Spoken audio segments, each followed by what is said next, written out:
السلام علیکم ورحمۃ اللہ وبرکاتہ۔ الحمدللہ رب العالمین والصلاة والسلام علی اشرف الانبیاء والمرسلین نبینا محمد وعلی آلہ وصحبہ اجمعین، اما بعد۔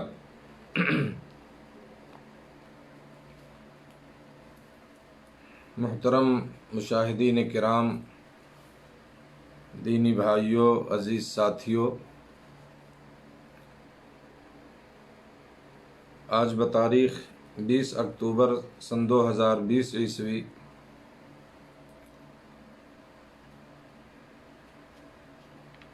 فیس بک لائیو کے ذریعے آپ لوگوں سے مخاطب ہونے کا موقع ملا، اور جو درس کا سلسلہ چل رہا ہے وہ خلفائے راشدین کے حالات و معاملات اور ان کے دور خلافت میں جو واقعات رونما ہوئے، اور اسی سلسلے میں کل حضرت علی رضی اللہ تعالیٰ عنہ، علی بن ابی طالب رضی اللہ تعالیٰ عنہ کے تعلق سے باتیں چل رہی تھیں۔ کچھ میں نے عرض کیا تھا جنگ نہروان اور اس کے بعد جو ہے ان کی شہادت کا واقعہ کہ کس طرح سے انہیں شہید کیا گیا سن 40 ہجری میں۔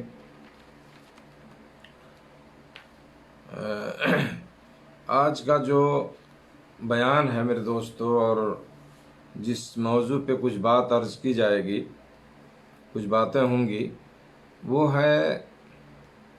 صحابہ کرام کے درمیان اختلاف کے اسباب۔ جیسا کہ پچھلے درسوں میں آپ کو پتہ چلا کہ حضرت عثمان بن عفان رضی اللہ تعالی عنہ کی شہادت کے بعد جب انہیں خوارج نے، بلوائیوں نے شہید کر دیا، تو حضرت علی بن ابی طالب رضی اللہ تعالیٰ عنہ کو خلیفہ منتخب کیا گیا اور سب کے متفقہ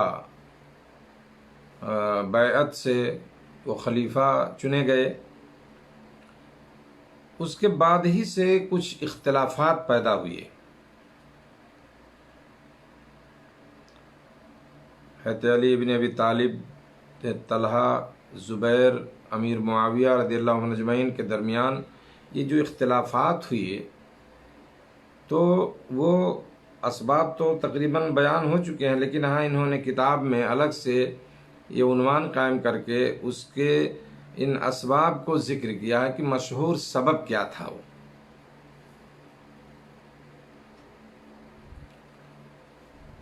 تو اس چیز پہ انشاءاللہ بات ہوگی، اور اس کے بعد جو ہے جو لڑائیاں ہوئیں، یہ جنگ جمل، جنگ صفین وغیرہ حضرت علی رضی اللہ تعالیٰ عنہ کے زمانے میں، ان کے دور خلافت میں، تو اس کے متعلق صحابہ کرام کا موقف کیا ہے، اس چیز کو بھی انہوں نے اس میں ذکر کیا ہے۔ ٹھیک ہے، زبیر احمد صاحب ویلکم۔ تو سب سے پہلے جس چیز کا بیان ہوا میرے دوستو، بہت ہی اہم بات ہے یہ، اور یہ ہمیں سمجھنے کی ضرورت ہے۔ حضرت علی بن ابی طالب اور حضرت طلحہ، زبیر، امیر معاویہ رضی اللہ عنہم کے درمیان اختلاف کا مشہور سبب یہ ہے، جو مصنف نے اپنی کتاب میں لکھا یہاں، وہ لکھتے ہیں کہ حضرت طلحہ اور زبیر رضی اللہ تعالی عنہما اور ام المومنین عائشہ صدیقہ رضی اللہ تعالی عنہا، یہ تو حضرت عثمان رضی اللہ تعالی عنہ کا انتقام لینے کے لیے نکلے تھے کہ ان کا بدلہ لیا جائے جنہوں نے ان کو شہید کیا ہے، جبکہ حضرت معاویہ رضی اللہ تعالی عنہ نے اس غرض سے خروج نہیں کیا تھا۔ وہ اس لیے نہیں نکلے تھے کہ مطلب وہ بدلہ لیں گے ان کا انتقام، بلکہ ان کے خروج کا سبب یہ تھا کہ جب حضرت علی رضی اللہ تعالی عنہ نے خلافت سنبھالی، جب یہ خلیفہ منتخب کیے گئے، تو انہوں نے حضرت عثمان رضی اللہ تعالی عنہ کے مقرر کیے ہوئے بعض گورنروں کو معزول کر دیا۔ سمجھ رہے ہیں نا، معزول کر دیا یعنی ان کو ہٹا دیا۔ جو گورنر مختلف شہروں میں، مختلف علاقوں میں حضرت عثمان رضی اللہ تعالیٰ عنہ نے مقرر کر رکھا تھا، حضرت علی رضی اللہ تعالیٰ عنہ جب خلیفہ ہوئے تو انہیں ہٹا دیے بعض کو، جن میں حضرت خالد بن سعید بن العاص، جس میں حضرت خالد بن سعید بن العاص اور حضرت معاویہ بن ابو سفیان شامل تھے رضی اللہ عنہ، یعنی ان دونوں کو بھی معزول کر دیا انہوں نے۔ تو معاویہ رضی اللہ تعالیٰ عنہ یہ ملک شام میں گورنر تھے۔ جب حضرت معاویہ رضی اللہ عنہ کو معزولی کا حکم پہنچا کہ آپ کو آپ کے منصب سے، گورنر سے، جو آپ کا منصب ہے، جو آپ گورنر ہیں وہاں کے، اس سے آپ کو برطرف کیا جا رہا ہے، جب یہ خبر پہنچے تھے معاویہ کو تو انہوں نے معزولی کے حکم کو مسترد کر دیا، نہیں مانا اس کو، اور کہا میں کس کی طرف سے معزول سمجھا جاؤں؟ کون مجھے معزول کر رہا ہے؟ کون مجھے اپنے ہمارے اس منصب سے مجھے برطرف کرنے والا کون ہے؟ انہوں نے کہا حضرت علی کی طرف سے۔ تو حضرت معاویہ نے کہا، یعنی جو خبر پہنچائی والے نے کیا کہا کہ حضرت علی کی طرف سے آرڈر ہے۔ حضرت معاویہ رضی اللہ عنہ نے کہا کہ میرے چچا زاد بھائی کے قاتل کہاں ہیں؟ حضرت عثمان کے قاتل کہاں ہیں جنہوں نے قتل کیا تھا؟ تو انہوں نے کہا کہ پہلے ان کی بیعت کرو، پھر عثمان کے قاتلوں کا مطالبہ کرو، پہلے بیعت کرو، ان کو اپنا خلیفہ تم مانو۔ تو آپ نے کہا نہیں، حضرت معاویہ نے کہا نہیں، بلکہ وہ حضرت عثمان کے قاتلوں کو میرے سپرد کریں، پھر میں ان کی بیعت کروں گا، مجھے کوئی اختلاف نہیں ہے۔ یعنی جو قاتل ہیں عثمان رضی اللہ تعالیٰ عنہ کے، ان قاتلوں کو میرے سپرد کریں، پھر میں حضرت علی رضی اللہ تعالیٰ عنہ سے ان کی خلافت کا بیعت کر لیتا ہوں۔ شاید اس کی وجہ یہ تھی کہ یہ سمجھتے تھے حضرت معاویہ رضی اللہ تعالیٰ عنہ کہ ان کے پاس شام کے صوبہ کی قوت ہے، ملک شام کی قوت ان کے پاس موجود ہے، اور اس قوت کے بل بوتے پر حضرت عثمان کے قاتلوں سے انتقام لینے کے لیے دباؤ بڑھایا جا سکتا ہے۔ ملک شام، وہاں کے لوگ، ایک مضبوط طاقت، اور جب ہم تھوڑا پریشر ڈالیں گے، حضرت علی رضی اللہ تعالیٰ پہ ایک دباؤ جب پڑے گا تو ہو سکتا ہے کہ عثمان رضی اللہ عنہ کے قاتلوں سے انتقام لیا جا سکے۔ اس لیے آپ نے فرمایا حضرت معاویہ نے کہ میں اس وقت تک بیعت نہیں کروں گا جب تک حضرت عثمان رضی اللہ عنہ کے قاتلوں سے انتقام نہ لے لیا جائے۔ لیکن حضرت علی رضی اللہ عنہ فرماتے تھے کہ پہلے بیعت کرو اور پھر عثمان رضی اللہ عنہ کے قاتلوں سے انتقام پر غور کیا جا سکتا ہے، پہلے تم بیعت کر لو، بعد میں انتقام کی جو بات ہے اس پہ غور کیا جائے گا۔ اس سے معلوم ہوا کہ حضرت علی اور حضرت معاویہ رضی اللہ تعالیٰ عنہما کے درمیان اس بات پر اختلاف تھا کہ بیعت پہلے کی جائے یا حضرت عثمان رضی اللہ تعالیٰ عنہ کا قصاص پہلے لیا جائے۔ یہ نقطہ سمجھنے کی ضرورت ہے میرے دوستو۔ تاریخ کے واقعات کو، ان چیزوں کو بہت غلط طریقے سے بیان کیا جاتا ہے، سمجھ رہے ہیں نا؟ خاص طور سے حضرت علی، حضرت معاویہ رضی اللہ تعالیٰ عنہ، اور اس کے بعد یزید کا جو بیان ہوگا، اور حضرت معاویہ کی حکومت، اور پھر یزید اور حسن حسین وغیرہ، بڑے سارے مسائل ہیں، عجیب توڑ موڑ کے لوگ پیش کرتے ہیں۔ تو یہاں جو ہے یہ بات ہمیں سمجھنے کی ضرورت ہے کہ حضرت علی اور حضرت معاویہ رضی اللہ تعالیٰ عنہما کے درمیان اس بات پر اختلاف تھا کہ بیعت پہلے کی جائے، یعنی حضرت معاویہ حضرت علی کو خلیفہ تسلیم کر لیں پہلے، یا حضرت عثمان کا قصاص پہلے لیا جائے، اس میں اختلاف تھا۔ حضرت علی رضی اللہ تعالیٰ عنہ سمجھتے تھے کہ پہلے وہ بیعت کریں معاویہ، پھر جب حالات پرسکون ہو جائیں گے اور امن و امان بحال ہو جائے گا تو پھر قاتلان عثمان کے مسئلہ پر غور کیا جائے گا۔ حضرت عثمان رضی اللہ تعالیٰ عنہ کو جنہوں نے قتل کیا، اس ٹاپک پہ بعد میں بات ہوگی، اس مسئلے پر بعد میں غور کیا جائے گا، پہلے یہ بیعت کر لیں، جب امن و امان ہو جائے گا، حالات پرسکون ہوں گے تو دیکھا جائے گا۔ جبکہ حضرت معاویہ کی رائے اس کے برعکس تھی۔ ان کا خیال تھا کہ منصب خلافت پر فائز ہونے والوں پر یہ فرض عائد ہوتا ہے، جو خلیفہ ہوتے ہیں، جو حاکم بنتے ہیں، جو بادشاہ ہوتے ہیں، امیر المومنین ہیں، ہے نا، اس منصب پر فائز ہونے والے کی یہ ذمہ داری ہوتی ہے، اور یہ فرض بنتا ہے کہ وہ قاتلان عثمان سے قصاص لیں، بدلہ لیں، جنہوں نے قتل کیا۔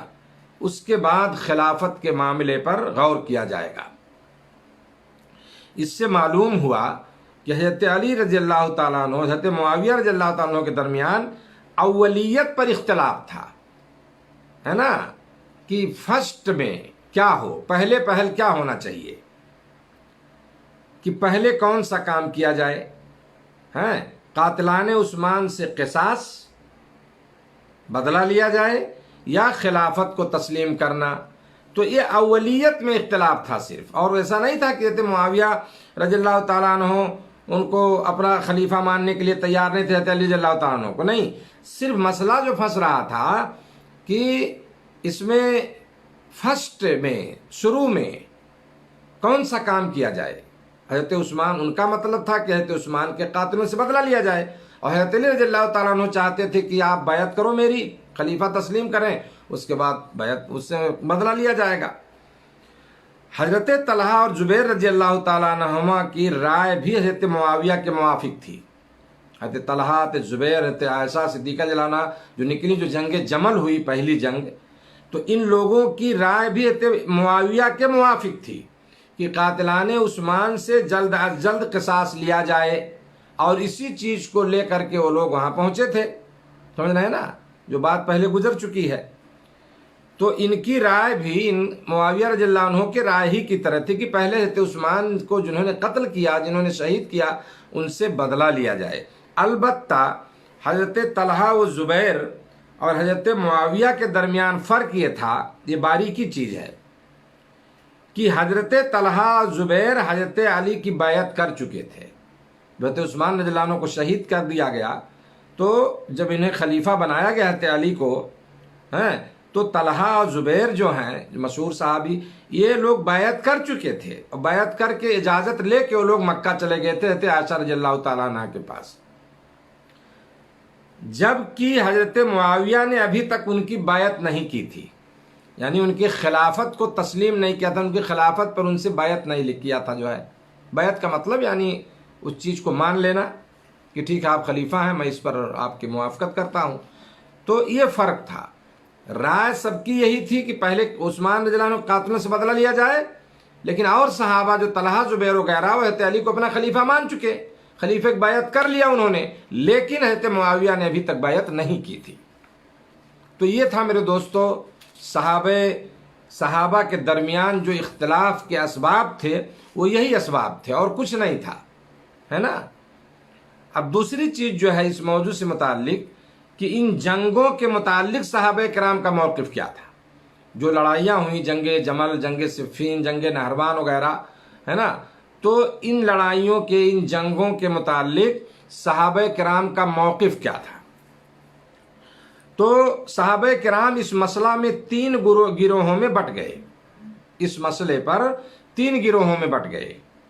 غور سے سنیں گے اس کو. پہلا گروہ، یعنی تین رائے تھی صحابہ کے اس سلسلے میں. پہلا گروہ تھا جو حضرت طلحہ، زبیر اور ام المومنین عائشہ صدیقہ اور حضرت معاویہ رضی اللہ عنہ، یہ گروہ سمجھتا تھا کہ قاتلان عثمان سے جلدی بدلہ لیا جائے، قصاص لیا جائے. پہلا گروہ، ان کا موقف یہ تھا. دوسرا گروہ حضرت علی رضی اللہ تعالیٰ عنہ اور ان کے رفقائے کرام جو ان کے اور ساتھی تھے، اس گروہ کا خیال تھا کہ پہلے منصب خلافت کو مستحکم کرنا ضروری ہے. حکومت جو ملی ہے، بغاوت ہو رہی ہے ہر طرف سے. حضرت عثمان کے زمانے سے جو آخر میں جو فتنہ شروع ہو گیا، تو ایک قسم سے افراتفری کا ماحول تھا. تو منصب خلافت کو، اس کو مستحکم کرنا ضروری ہے کہ حکومت جب مضبوط ہو جائے گی، ہے نا، جب ماحول بدل جائے گا، حالات ٹھیک ہو جائیں گے، اس کے بعد جو ہے حضرت عثمان رضی اللہ تعالیٰ عنہ کے قاتلوں سے بدلہ لیا جائے گا. یہ دوسرا گروہ، دوسرا موقف. تیسرا گروہ جو تھا صحابہ کا اس سلسلے میں، اس میں حضرت سعد بن ابی وقاص، عبداللہ بن عمر، حضرت ابو ہریرہ، محمد بن مسلمہ، احنف بن قیس، اسامہ بن زید، ابو بکر ثقفی رضی اللہ عنہم جیسے صحابہ پر مشتمل تھا. اور یہ طبقہ سمجھتا تھا کہ اس موقع پر دونوں گروہوں سے علیحدگی اختیار کی جائے. تو ہے نا، یعنی یہ کسی کی طرفداری بھی نہیں تھے. تیسرا جو یہ صحابہ جن کا میں نے نام لیا، یہ اجلہ صحابہ ہیں، بڑے صحابہ ہیں، مشہور صحابہ ہیں، ان لوگوں کا کیا خیال تھا کہ یہ دونوں گروہوں سے علیحدگی اختیار کی جائے، نہ تو یہ طلحہ زبیر حضرت عائشہ رضی اللہ تعالیٰ عنہ کی معاویہ کی موافقت میں رہیں گے، اور نہ ہی حضرت علی رضی اللہ تعالیٰ عنہ کی جو رائے ہے اس کے موافق رہیں گے، بلکہ ان لوگوں نے اپنا علیحدگی اختیار کر لیا کہ ہمیں کسی اس میں شامل نہیں ہونا ہے، ٹھیک ہے۔ تو یہ تین جو ہے گروہوں میں صحابہ بٹ گئے تھے، تینوں کی سوچ جو ہے الگ الگ تھی۔ ان جنگوں اور اختلافات کا سبب یہ تھا کہ معاملات مشتبہ تھے، کلیئر نہیں تھے حالات و معاملات، سمجھ رہے نا، پینڈنگ جیسا ماحول تھا۔ مشتبہ مطلب جو چیز پینڈنگ میں ہو، واضح نہ ہو، کلیئر نہ ہو، اور فتنہ کا دورہ تھا، بہت بڑا فتنہ ہو چکا تھا۔ یہ خوارج، جیسے میں نے بتایا آپ کو، وہی لوگ پھر جنہوں نے حضرت عثمان کو قتل کیا، وہی سبب بنے جنگ جمل میں لوگوں کے قتل ہونے کا، وہی سبب بنے صفین، اور وہی سبب بنے جنگ نہروان میں، اور اخیر میں بغاوت کر کے حضرت علی کو قتل کر دیا گیا۔ تو ایک فتنہ کا دور تھا، سمجھ رہے نا۔ اس لیے کوئی بھی اس مسئلے پر تسلی بخش غور نہیں کر سکتا تھا، کیا جائے، تسلی بخش غور و فکر نہیں ہو پا رہی تھی جس سے اطمینان ہو جائے، کوئی ڈیسیجن لیا جائے، کوئی فیصلہ لیا جائے تو وہاں پہ سکون ملے، نہیں کوئی نتیجے پہنچ پاتا تھا۔ حضرت علی فکر مند تھے کہ حکومت میری مضبوط ہو، دوسرے لوگ حضرت معاویہ وغیرہ طلحہ زبیر کی چاہت تھی کہ پہلے حضرت عثمان کے قاتلوں سے بدلہ لیا جائے، اور کچھ صحابہ الگ تھے، بالکل ان سے کوئی مطلب نہیں تھا ان چیزوں سے، سمجھ رہے نا۔ تو حالات اتنے اچھے نہیں تھے۔ وہ حافظ ابن حجر رحمۃ اللہ علیہ فرماتے ہیں، جنہوں نے بخاری کی شرح لکھی ہے، فتح الباری، مشہور امام ہیں، یہ محدث ہیں، یہ فرماتے ہیں کہ امام طبری رحمۃ اللہ علیہ صحیح سند کے ساتھ احنف بن قیس سے بیان کرتے ہیں، سمجھ رہے ہیں نا، احنف بن قیس صحابی ہیں رضی اللہ تعالیٰ عنہ، کہ انہوں نے فرمایا کہ حضرت عثمان رضی اللہ تعالیٰ عنہ کے محاصرے کے بعد، یعنی جب حضرت عثمان رضی اللہ تعالیٰ عنہ کو، محاصرہ مطلب گھیرا بندی کر لینا، جب حضرت عثمان رضی اللہ تعالیٰ عنہ کا گھر جو ہے خوارج نے، بلوائیوں نے، ہے نا، ان دنگائیوں نے جو ہے انہوں نے گھیر رکھا تھا، محاصرہ کر رکھا تھا، تو اس محاصرے اور گھیراؤ کے بعد حضرت طلحہ اور زبیر سے میری ملاقات ہوئی۔ کون بیان کرتے ہیں؟ احنف بن قیس، صحابی، مشہور صحابی، کہتے ہیں کہ میری طلحہ اور زبیر سے ملاقات ہوئی تو میں نے ان دونوں سے کہا کہ تم دونوں مجھے کیا حکم دیتے ہو، کیونکہ میں دیکھ رہا ہوں کہ وہ قتل ہو جائیں گے، یعنی تو عثمان رضی اللہ تعالیٰ عنہ کو قتل کر دیا جائے گا، جو حالات اس طرح سے ہیں، ان کے گھر کا گھیراؤ کر لیا گیا ہے۔ دونوں نے کہا حضرت علی سے مل جانا، ان دونوں نے کیا کہا؟ حضرت علی سے مل جانا جو ہے، اور پھر جب وہ قتل کر دیے جائیں تو حضرت علی سے مل جانا، یعنی انہیں گویا کہ حکومت خلیفہ تسلیم کر لینا۔ اور پھر جب حضرت عثمان رضی اللہ عنہ شہید ہو گئے تو میں مکہ مکرمہ میں ام المومنین سیدہ عائشہ صدیقہ سے ملا۔ وہ صحابی احنف بن قیس بیان کرتے ہیں، جب شہادت ہو گئی حضرت عثمان کی تو مکہ میں اس وقت حضرت عائشہ رضی اللہ تعالیٰ عنہ مکہ میں تھیں، تو مکہ میں کہہ رہے ہیں کہ ان سے ملاقات ہوئی میری حضرت عائشہ رضی اللہ عنہ سے، تو ان سے پوچھا کہ آپ مجھے کیا حکم دیتی ہیں، میں کیا کروں؟ تو حضرت عائشہ رضی اللہ عنہ نے فرمایا حضرت علی کے ساتھ مل جاؤ۔ اس روایت سے معلوم ہو رہا ہے کہ حضرت طلحہ اور زبیر حضرت عائشہ رضی اللہ عنہم یہ حضرت علی رضی اللہ تعالیٰ عنہ کی خلافت پر کبھی معترض نہیں ہوئے، انہیں اعتراض نہیں تھا کہ عثمان رضی اللہ تعالیٰ عنہ کی شہادت کے بعد حضرت علی رضی اللہ تعالیٰ عنہ کو خلیفہ بنایا جائے، اس پر انہیں کوئی اعتراض نہیں تھا، بلکہ سب موافق تھے اس پر، دوسروں کو مشورہ بھی دے رہے ہیں کہ حضرت علی سے مل جانا یعنی انہیں اپنا خلیفہ تسلیم کر لینا، کیونکہ وہ خلافت پر ان کی بیعت بھی کر چکے تھے، یا حضرت طلحہ زبیر وغیرہ، حتیٰ کہ حضرت احنف کو ان کی پیروی کا حکم دے رہے ہیں کہ حضرت علی کی پیروی کرنا، مگر اس مسئلہ یعنی حضرت جو قصاص کا معاملہ تھا حضرت عثمان رضی اللہ عنہ کے قاتلوں سے،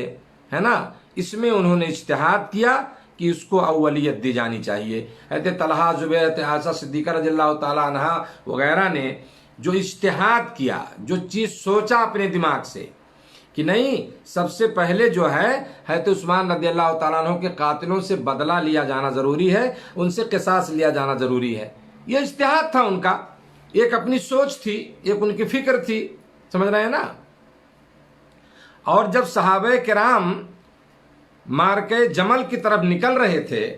جنگ جمل کی طرف جو پہلی لڑائی تھی، تو حضرت احنف بن قیس ان سے ملے اور ان سے کہا اللہ کی قسم میں تم سے نہیں لڑوں گا، کیونکہ تمہارے ساتھ ام المومنین ہے، تمہارے ساتھ ام المومنین ہے۔ عائشہ صدیقہ بھی اس میں گئی تھیں، تو کہا تمہارے ساتھ ام المومنین ہے، میں تم سے میں نہیں لڑوں گا، اور نہ ہی اس آدمی یعنی حضرت علی سے لڑوں گا جس کی بیعت کا حکم آپ نے ہی مجھے دیا تھا، ان سے بھی میری لڑائی نہیں ہوگی، نہ آپ لوگوں سے نہ حضرت علی سے لڑائی ہوگی جو ہے۔ تو یہ احنف بن قیس وغیرہ جیسا کہ میں نے بتایا کہ اور دوسرے تھے ابو ہریرہ اور دوسرے صحابہ، یہ سب جو ہے تیسرا گروہ جو تھا یعنی جنہوں نے توقف اختیار کیا، وہ کسی کے ساتھ نہیں ملے، نہ تو طلحہ زبیر کے ساتھ ملے اور نہ حضرت علی کے خلاف لڑے یا حضرت علی کی طرف گئے، ہے نا۔ حافظ ابن حجر رحمۃ اللہ علیہ فرماتے ہیں کہ امام احمد نے حسن سند کے ساتھ بیان کیا ہے کہ حضرت علی رضی اللہ تعالیٰ کہ حضرت بیان کیا کہ نبی کریم صلی اللہ علیہ وسلم نے حضرت علی سے فرمایا تھا کہ اے علی، تیرے اور عائشہ کے درمیان تنازع ہوگا، کچھ جھگڑا ہوگا، لہٰذا اس سے نرمی کرنا، یعنی عائشہ کے ساتھ نرمی کا سلوک کرنا۔ حضرت علی رضی اللہ تعالیٰ عنہ نے عرض کیا پھر تو میں بدبخت انسان ہوں گا، میرا اگر کوئی تنازع ہوگا، میرا کوئی جھگڑا ہوگا، وہ بھی حضرت عائشہ رضی اللہ تعالیٰ عنہ کے ساتھ ام المومنین، ہے نا، تو گویا کہ میں بہت بدبخت انسان ہوں گا۔ اے اللہ کے رسول صلی اللہ علیہ وسلم، انہوں نے کہا کہ اللہ کے رسول صلی اللہ علیہ وسلم میں تو بدبخت انسان ہوں گا پھر۔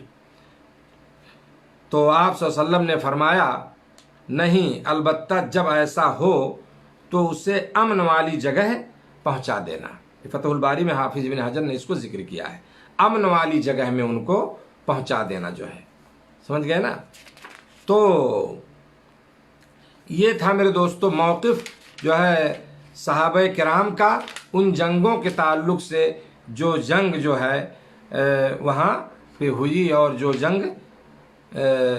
لڑی گئی، جو لڑائیاں دو تین ہوئی، تین لڑائیاں جو ہے، ٹھیک ہے۔ تو یہ موقف تھا ان کا صحابہ کا، یہ تین گروہ میں بٹے ہوئے تھے۔ کچھ لوگ چاہتے تھے پہلے حضرت عثمان کے قاتلوں سے بدلہ لیا جائے، حضرت علی رضی اللہ تعالیٰ عنہ چاہتے تھے کہ نہیں خلافت مضبوط ہو، اور تیسرے جو اور صحابہ تھے وہ کسی طرف نہیں تھے۔ قاتلان صحابہ کے متعلق میرے دوستو اہل سنت کا موقف کیا ہے، مصنف نے اس کو اس میں ذکر کیا ہے، اور میں اس کو بیان کر کے اپنی بات ختم کروں گا۔ امام ذہبی رحمۃ اللہ علیہ فرماتے ہیں یعنی صحابہ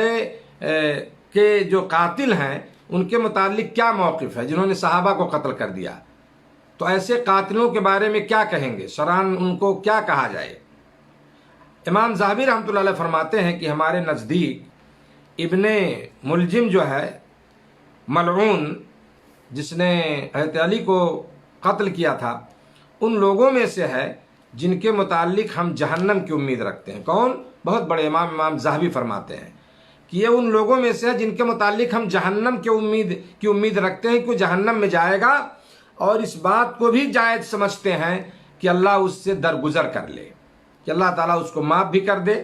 یعنی ہم اللہ پر اپنا کوئی فیصلہ بھی نہیں ٹھونس سکتے، ہم اللہ کے پر تو نہیں ایسا کرتے زبردستی کہ ہم کہیں کہ نہیں اللہ تعالیٰ اس کو ایسے کر، ایسا تو ہم نہیں کر سکتے ہیں کہ ہم کوئی زبردستی اپنا فیصلہ اللہ پر ٹھونس سکتے، اور اس کا حکم بھی وہی ہے نا،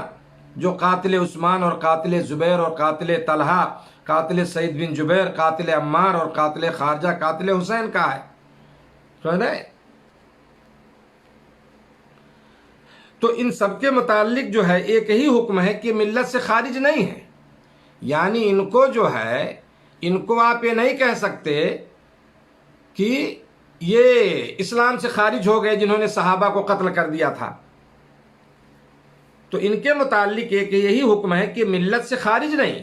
اور ہم جزم کے ساتھ یعنی بالکل پرسٹ طور پر، بالکل سمجھ رہے ہیں نا، واضح طور پر، بالکل پختہ طور پر ہم انہیں کفار بھی نہیں کہہ سکتے۔ کیسے کافر کہیں گے ان کو، سمجھ رہے نا؟ آدمی نے گناہ کیا، کسی کو قتل کیا، وہ نماز روزہ کر رہا ہے، ساری چیزیں ہیں، تو انہیں ہم کفار بھی نہیں کہہ سکتے، لیکن اس میں کوئی شک نہیں کہ یہ مجرم اور فاسق ہیں، یہ فاسق ہیں، یہ گنہگار ہیں، اللہ یہ کہ ان میں کوئی توبہ کر گیا ہو۔ اگر توبہ کر لیا تو اللہ کی رحمت جو اس میں آ سکتی ہے اللہ معاف کر سکتا ہے، تو بہرحال انہیں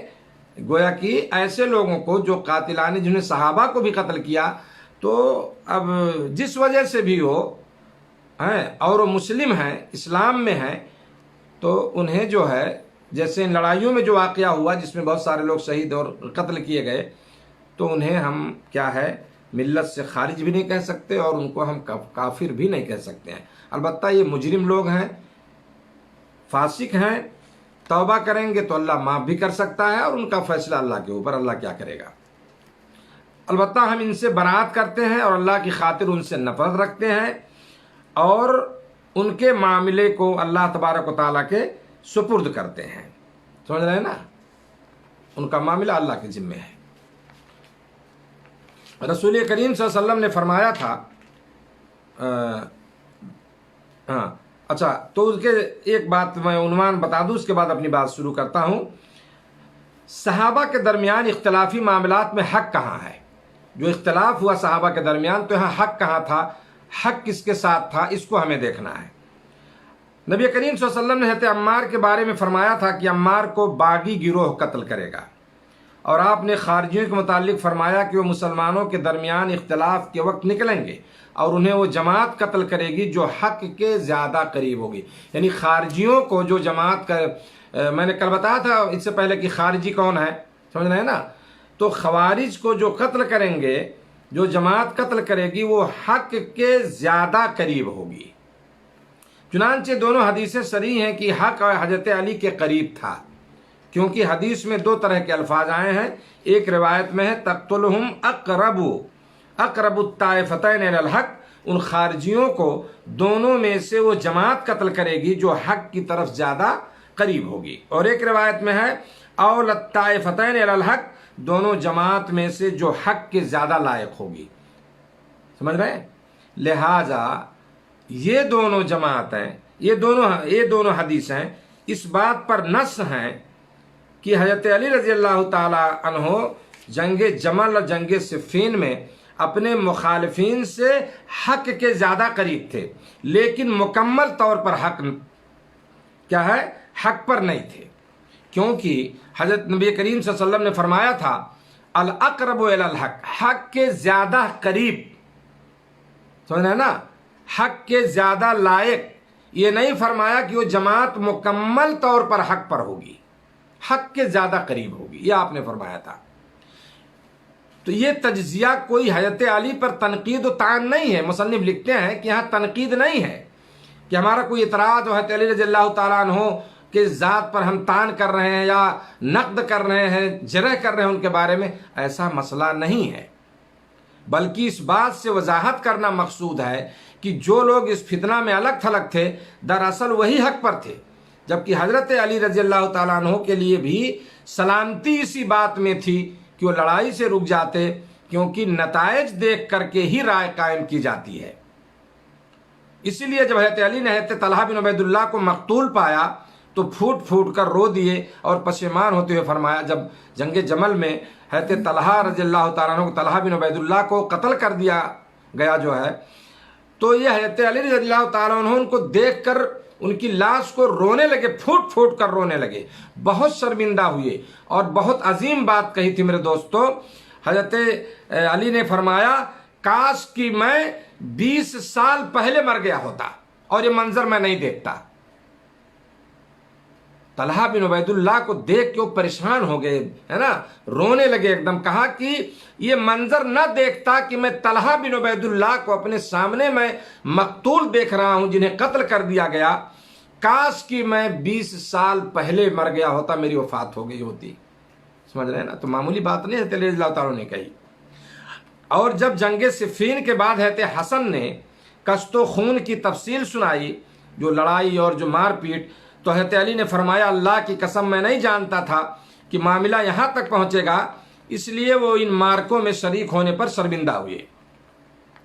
دوسری طرف رسول کریم صلی اللہ علیہ وسلم نے حضرت حسن رضی اللہ تعالیٰ عنہ کے صلح جویانہ کردار کی، یعنی وہ صلح چاہتے تھے،